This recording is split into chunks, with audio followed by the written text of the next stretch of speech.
Hi there and welcome to my game review for Mahjong Magic Journey. In this review I will explain what this game is, what to expect and if it is a game I recommend to you. Now onto the review. What is Mahjong Magic Journey, might you ask? Mahjong Magic Journey is a Mahjong game that uses a fantasy theme as its main selling point. Even though this game can be bought on Steam and other gaming websites, this game is actually a port of a free-to-play iPad game. Despite this fact, certain versions do differ from one another. The Steam version in particular has achievements and Steam trading cards as an addition. To add to this, it removes the option to purchase power-ups with actual money. However, from what I have gathered, it is the same game other than the aforementioned additions and changes. Unsurprisingly, this is the version I am basing my review upon. The concept of the game itself is very simple and very easy to get into playing, since this game in blunt terms is essentially matching two of the same style picture in a Mahjong format. However, I feel that the tutorial holds the player's hands too much, particularly as someone who has previously played a Mahjong game, but you can skip the tutorial if you wish to do so. But as simple as it is to get into the game itself, this game isn't as straightforward as the concept on paper seems. To many people, they would think that the objective of the game is to clear the board, but instead the objective is to match all the golden tiles on the board in as little moves as possible. This game does increase its difficulty the further you go in the game, particularly on the multi-layered levels, as it is possible to get the pieces you don't need. To add to this,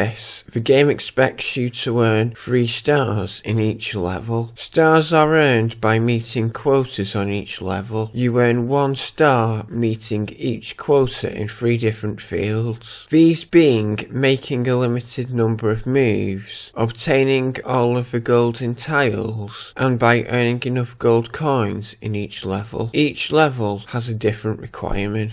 But this game is a luck-based game, in a sense. This is because you are dependent on the game providing you with suitable tiles, so you can make moves. If you have a set that provides you with no moves, you must use the reshuffle button. I found saving this ability for the said instance, as it is particularly useful in getting you out of the scenario of having unsuitable tiles. This is frustrating as the game makes you use it so much in order to achieve level requirements. On some levels, it may possibly take multiple attempts to complete. This is because of the randomised tiles and if it is in your favour or not. I also think that it makes the idea of trying to achieve 3 stars on every level a particularly challenging challenge. The game itself I think is quite decent for the content provided. On a technical level, the game works well, shoving the randomised tile issues aside, as well as the visual and audio content of the game. I particularly like the graphics, as the art style of the game is a cartoon-like art style. This does fit the game well and is drawn to a good standard. I also like how some of the levels are set out as animals and fantasy creatures, and I think it is quite fitting for the setting.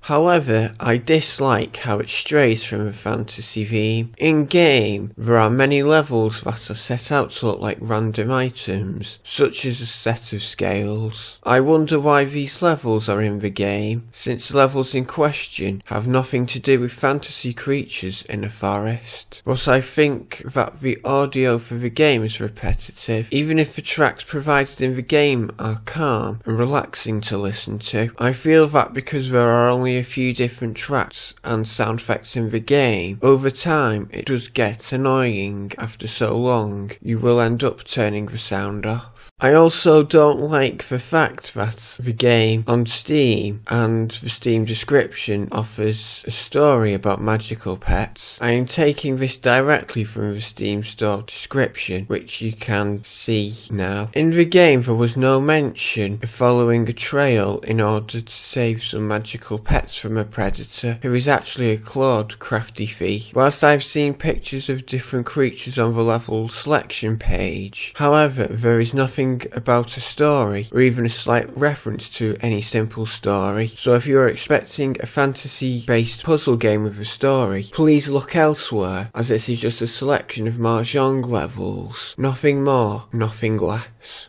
Overall though, I will admit that it is a fun game to play on if you're after a puzzle game. However, I would only recommend picking up Mahjong Magic Journey if you like puzzle and Mahjong games. I will also suggest only getting it when it is on sale, primarily because I don't think that the game isn't worth the original asking price of £2.49, which I think is way too much for a part of a free-to-play iPad game.